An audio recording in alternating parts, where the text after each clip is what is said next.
Hello folks. So in this video I wanted to talk about IRCTC ticket booking. There are a lot of things around it, uh, and I'm especially going to talk about IRCTC Tatkal ticket booking.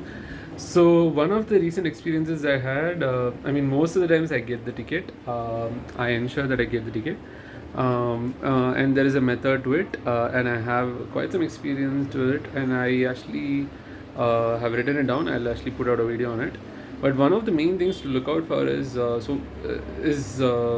like ensuring that you're not distracted and you're not hindered while booking your ticket. So the first thing is I've noticed that IRCTC mobile app is the best way, the official mobile app, to book IRCTC Tatkal tickets. I'll get to why that is the case. But the short answer is the website. Every time it loads, I think it tries to connect to the internet and then load the web page. But the mobile app, it's all the contents are almost already there in the software in the mobile app. So it just has to load the parts that are dynamic. So I think the IRCTC web page is not like that, or I'm assuming it's not some sort of like single page app SPA, which has cached all its contents. And gets only the JavaScript object notation JSON or similar stuff. The JSON, the data alone, that changes. I doubt that is the case. I think it loads the whole website, and a lot of times I've noticed that I just get logged out when I'm just clicking through things, and I just get logged out. That has almost never happened in mobile app. It doesn't say you got logged out and whatnot. I guess in web page, I don't know why it happens. Is it because it thinks I'm a robot, because I'm just doing it fast, but I'm not doing that fast anyways, or is it thinking, or is there some problem in loading the web page? I don't know what, but in mobile app it has been pretty smooth. I've done it. So the first thing is, of course, have a mobile app, IRCTC official mobile app, and the second thing is always use the IRCTC wallet. As of now, I've seen that it's the best way, because if you use some other payment gateway, the IRCTC servers have to talk to that payment gateway and understand if the payment has been done. But if you use the IRCTC payment gateway itself and IRCTC wallet, I think it's faster because it's their own servers. I'm assuming they don't have separate servers, but even if they have separate servers, but it will be faster, I think. I'm assuming it's faster, and so use wallets. So already paid and use the IRCTC wallet. That's what I've done till now. And the other thing being, when you use IRCTC wallet, it asks for a PIN. So the PIN is sent to your mobile number and email. So I don't know how much time it takes for the email to come, but the SMS usually comes fast. I think the email also comes, but a bit later than the SMS. I haven't checked. I usually don't get out of the mobile app until I finish the booking. I don't even press home button or whatever. I don't switch screens, nothing. So the thing is, if you want to get SMS, you should ensure that your network is good. I'm assuming your network will be good, assuming that you are using mobile data, and your mobile data is good, because you need the internet to actually book your IRCTC Tatkal tickets. But if you're using, let's say, Wi-Fi or something like that, right? Like, assume Wi-Fi. There's only Wi-Fi and mobile data, so I don't know if you can use Bluetooth to get internet. Anyways, yeah, I mean, if you're using Wi-Fi, then for the internet, and you need the SMS, and not the email. Email just needs the Wi-Fi. If you have internet, all good.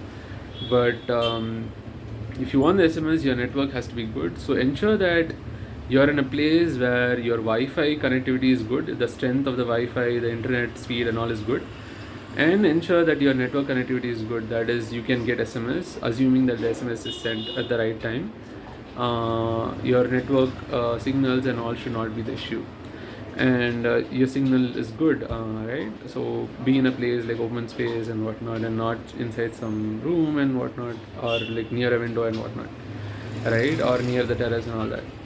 So and the next thing is getting notifications. I try to ensure that I'm just focused. So first of all, I remove all the apps in my background, and I ensure that nothing is running in the background that is taking up data. And usually my power saving is on, so I'm assuming that most of them don't take data at all. but ensure that none of them take data. Only your IRCTC mobile app should ideally just take data. Ensure that in some way or the other. I'll try to come up with some tips on it. And the other thing being notifications. So I started getting notifications from, say, WhatsApp or my reminders and all. It was pretty annoying because I was trying to book tickets here, and I didn't want notifications to just distract me during the ticket booking, and especially when the SMS for the OTP for my IRCTC wallet is coming up. Like, let's say it pops up, and then one more pop-up comes up on top of it or something, or like multiple pop-ups.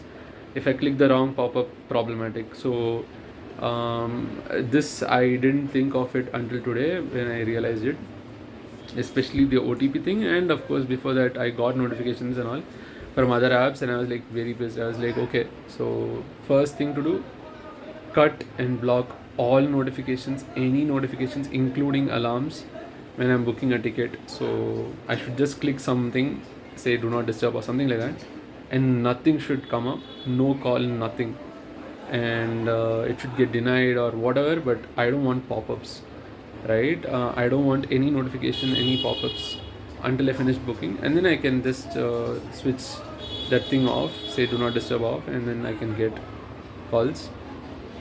It's just like the Tatkal ticket booking takes like 2-3 minutes, so not much is going to happen in 2-3 minutes, so it's fine. Emergency calls and whatnot, I get it. But in my do not disturb, I can get calls from my parents and all, and from people who try multiple times. But I'll look at how I can actually ensure that it's just my parents or whatever, like in case if there's an emergency. But I think even that I'll just switch off for now, and see how I can just make that 2-3 minutes count, and ensure that I can book the ticket properly, and ensure your internet speed is really good. And yeah, when you get the SMS, I try to ensure that I don't even go out of the app, IRCTC mobile app, so I don't even press home button or the other button which is used to actually switch between apps, screens and all, switching option. Because I don't know what will happen to the IRCTC mobile app in case I switch. Usually it doesn't die on me. The screen remains and the state remains, and it remembers the whole data and where I'm in the process and all in the ticket booking. But in case it misses, I have to start from first. So I ensure that even when I get the SMS, I just click the number, the OTP properly. And in my Samsung phone, if you just click the OTP, it's actually in blue and it's underlined. If you click the OTP properly, the number, it gets copied. But if you click the message, it will open up the SMS app, the messages app, and the other screen will go away. But it's I usually try not to do that, and I get scared. I'm like, oops, the IRCTC mobile app has gone in the background. Anyways, so I copy the code and quickly just put it, and it's also fast, right, to not switch screens and all, and just get the notification, click the thing, put it, click the field where it says OTP, and Samsung, my Google keyboard shows the paste button automatically along with the code and all, and I just click that and then just click done, and it's pretty fast. So I try to ensure that every step is really fast, and try to optimize every step. For example, when I ensure that I don't get unnecessary pop-ups in the IRCTC mobile app. For example, if I book from, say, Chennai to Trichy, there are 2 stations in Chennai Egmore and then Chennai Central. And if I know that the train that I'm going to book is from Chennai Egmore, I ensure that when I search itself, I click Chennai Egmore, because if I choose Chennai Central and then put Tiruchirappalli and then do a search, it will show Chennai Egmore. And then while I'm booking the Tatkal ticket, when I click book, it will show an extra pop-up saying you searched for Chennai Central to Trichy, but you are booking for Chennai Egmore to Trichy. So you have to click OK. So this is an extra pop-up comes up. It's unnecessary. And then you also ensure that you basically prepare beforehand what and all you're going to do, and try to do a test and all beforehand. I will also put up ideas around that. Basically what you do is, let's say, I mean, if you're going to book for tomorrow, it's going to be hard to do a test. But then what you can do is, you can, if you're going to book for tomorrow, you can do a test with today's date. You can say today's date, you can put Tatkal and try to do something. If it's for some other day, it's going to be tricky, but still you can do some tests. For example, even if it's a waiting list, right, just click on it and then see the options, what it says, like what the process looks like, and then see things like ensure that your passenger is in the master list, so that you can quickly just click and they're already existing in your master list, so you just have to click and say select OK, done. I'll tell more about all that later, but basically there is some prep work to be done. Understand how much is the cost. For example, they'll say 1,000 is the cost, but then they'll add some taxes and stuff like that. It'll come some 50 rupees extra or whatever, it depends. So ensure that you know that cost. Usually I put some in my wallet, I'm putting money, right? I check my wallet amount, I ensure that it has enough money. For example, if 1,000 is the cost, then I put 1,100, because the cost will be something like 1,030, 1,050 depending on, like, some things. And some trains even have dynamic pricing, so beware. If it does not have dynamic pricing, awesome, you just need to know some extra things that it has, or else just put 2x the amount that you need to pay and just let the money be there in the wallet. But I usually don't like to put money in wallets, so I try to ensure that there's just enough money. And yeah, I mean, for example, I choose options like, say, consider for auto upgradation. So these are all extra clicks. This will take every microsecond, every nanosecond is important in like Tatkal ticket booking. So quickly just do clicks. I do that. If I miss it, I mean, it's okay to not upgrade, but I usually do it. Consider for upgrade. And then I also do reservation choices. If I'm booking for my mom, she's old, so I need lower berth, but if it's not there, it's fine. But then I have to make a choice, like, do I want lower berth or do I want confirmed ticket? That's all. Like, because when you put lower berth and then you go to the end of the process and you pay, and then it says your choice of lower berth was not met. So this is also some processing time, and you have to go click saying, do you want the do you want to still book, or do you just not want to book at all? So and then you will just have to probably just say, okay, don't, I mean, it's fine, the choice is not met, it's fine, go ahead. If you're usually fine with it, then just go ahead and just put this. But today, for example, I was booking Tatkal ticket. I spent some time clicking on the reservation choice, and I think I didn't click it properly, or the UI was not responsive, the mobile app, the screen was not responsive, or my screen issue or whatever, I don't know what, but it wasn't getting clicked. I was like pissed, annoyed. I was like, oops, it's taking time. I usually end up in the IRCTC wallet page and waiting for SMS after 1 minute. So if 10 a.m. is the booking time for, say, AC tickets, in my case, 10:01 I should already be on the IRCTC wallet waiting for the SMS. That should be the ideal case. Then you can most probably get the tickets. But today it was actually doing a lot of please wait, please wait. Two things: if it's saying a lot of please wait and it's like rolling for a lot of time, I usually just pray and be like, I just hope. But if it's like too much time, I should probably have a timeout and be like, just come out of the app and again log in. But then a lot of times the login takes a lot of time after 10 a.m. or around 9:58, 9:59 a.m. So I usually log in at 9:58, 9:57 beforehand itself.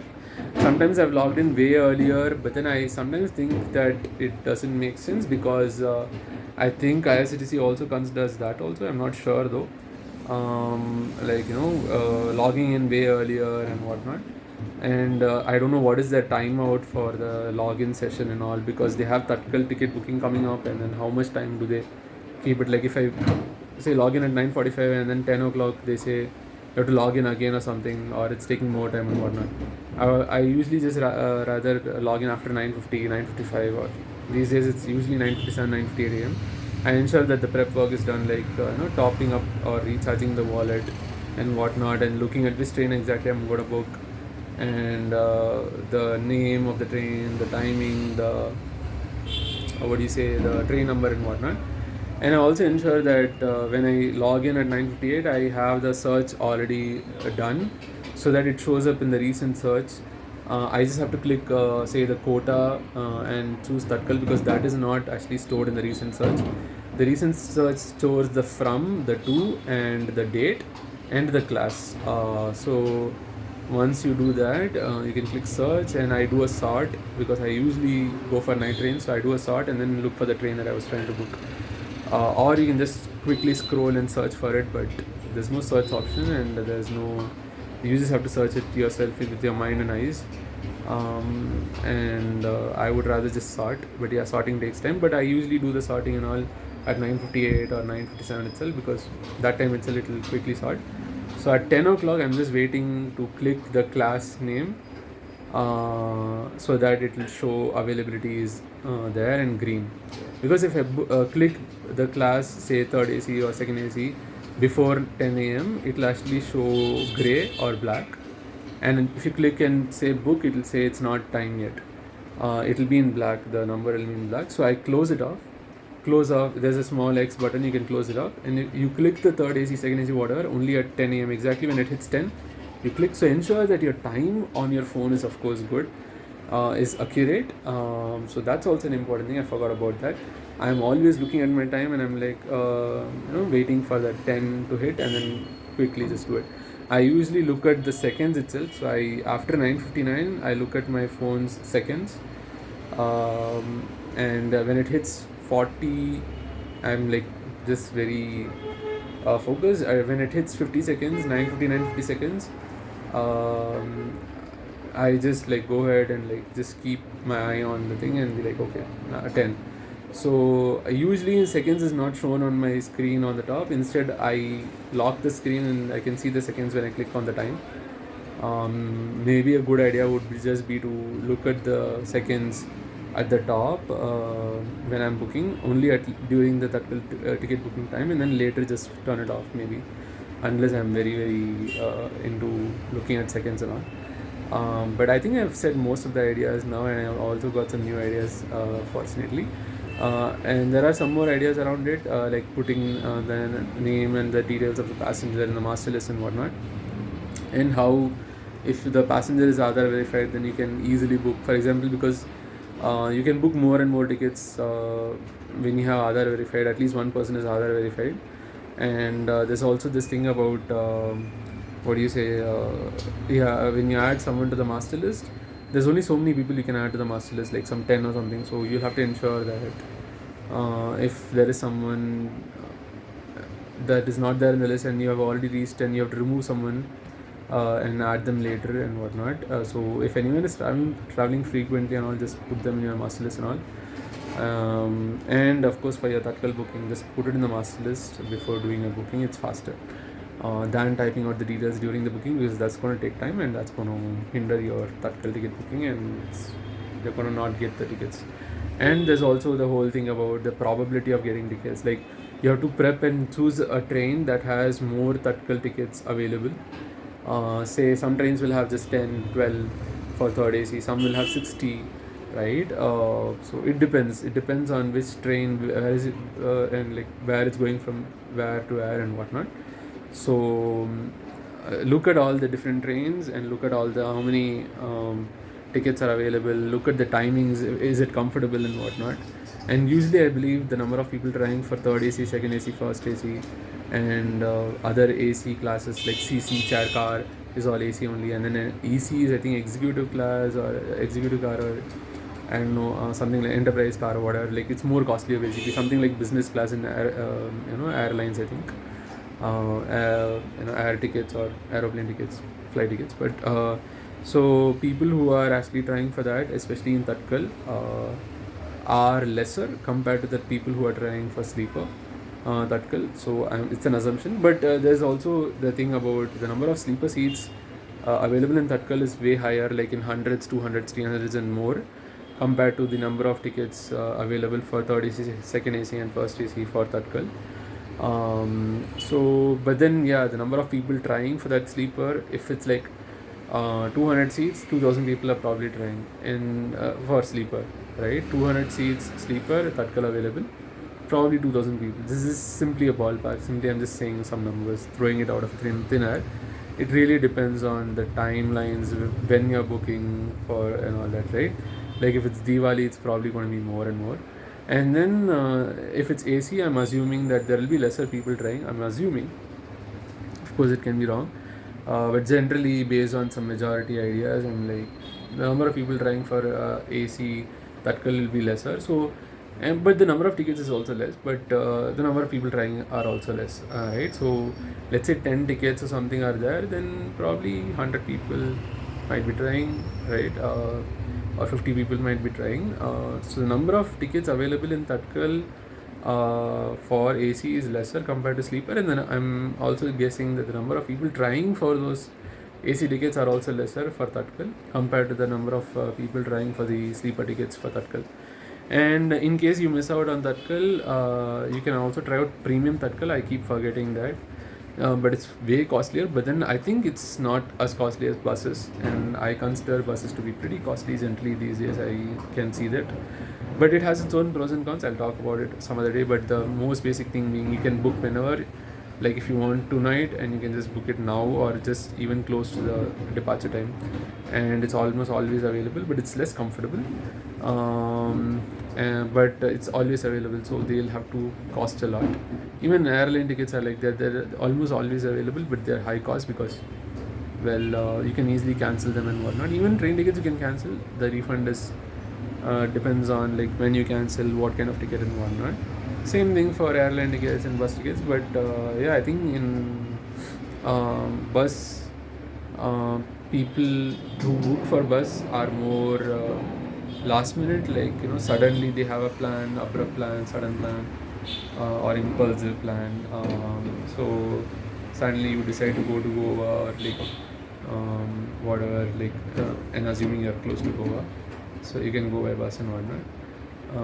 If it's too far away, you have to probably book flight tickets unless you want to go for multiple days. I don't think buses do that. Usually buses are overnight journeys, and yeah, buses are also fancy, and the number of people they take are actually very less. So, and they're very very fancy. So, and they're all private buses. Public buses are cheaper. Private buses are very costly. And but IRCTC is a public thing. It's a government thing. So yeah, so government buses are a bit cheaper. So yeah, I mean, IRCTC tickets are cheaper. The AC premium Tatkal and all are cheaper compared to private AC buses, sleeper buses and all, because the number of people IRCTC takes is like many, right? Like the trains take many people, and it's also government. But buses take like say probably 30-40 people, 20 people, who knows, like the total number of seats still might be just seats or sleeper beds and whatnot, might just be like what five, like usually on one side it's single sleeper 5-10 upper lower, and then other side it's usually double sleeper 2 people, usually 5 of them, 5 rows, 10 and 20. So you have some is it 10, 20, 20, and you have some 30 seats, probably 40-50 max. 40-50 what are sleepers max. I don't think 50 and all, probably 30, that's all. Because 5 rows, each row 3 beds, and upper and lower, so each row 3 beds, so 5 rows, so 15, and upper and lower, so 30. If it's seats, yeah, there'll be lots. I think you can do 40-50 and all that. So there'll be lesser people, right? In IRCTC, each box contains say 70 people and all that, depending on what kind of box. If it's a third AC or a sleeper box, there'll be 70. If it's a second AC, it'll be lesser, because the number of berths in second AC is less, and even in number of berths in first AC is the same, I think, as second AC. Or no, it's lesser, because they don't have side upper and all. I think in first AC, side upper, side lower. In second AC, there is side upper, side lower. And then there is upper lower. That's all. But in third AC, there is middle also. So yeah, they take a lot of people, and it's government. So yeah, I mean, it's cheaper. So I would say go for premium Tatkal if you don't get Tatkal, and if you have old people or ladies, like old people as in like for women it's just above 45, you're considered senior citizen according to IRCTC, and not even for concession, there's a separate quota for them. Like general, there is general quota, there is Tatkal quota, there is premium Tatkal, and then there is ladies quota, and then there is senior citizen or lower berth quota. Usually senior citizens can get lower berths and all that because they can't climb up to say middle berth or upper berth or side upper berth and all that. So it's called senior citizen / lower berth, and then there is ladies also, and then I think there is more, some disability, something I forgot. or journalists and whatnot. But anyways, or that's just for concession, I think. I don't know. But surely there's ladies and senior citizen or lower berth. So apart from Tatkal, premium Tatkal, and general. So if they're old, like above 45, if it's a woman, or above 60 if it's a man, then you can go for senior citizen and check it out and see if that is available. But this is not Tatkal, so this is kind of like general. So the cost is low only. But you'll have to book way beforehand, if it's available only, of course. If it's not available, you just can't do anything. It'll just say not available. So just look way beforehand. A lot of people do book it. I think they do have some quota for every train, little bit, and you will easily get lower berth for senior citizens. So above 45 for women, above 60 for men. And there's also ladies quota, which you can also use. So any lady, so say for my mom, sister and all, I can easily book, assuming the seats are available. So simply just go check it out and see if the seats are available. I usually start with general. If it's not available, I just directly think about Tatkal, or very rarely I think about like senior citizen. It's important to think about also ladies and just check it out. And if all of these are not available, then just go for the Tatkal and premium Tatkal. And a lot of times I forget about premium Tatkal and just go for buses. And I've booked bus tickets for like 2K and all, so it's pretty costly. And along with service fees, they'll ask for like $100, $50 service fees. It'll come to 2.1K, 2.2K somehow. GST, that this service fees and then tax for that and whatnot. I paid like 5K, 6K for 3 seats and all easily. So when I didn't get IRCTC Tatkal tickets, it was pretty annoying. I'll talk more about booking tickets and all separately. More. I've spoken enough in this one. I'll see you on the next one. Bye bye.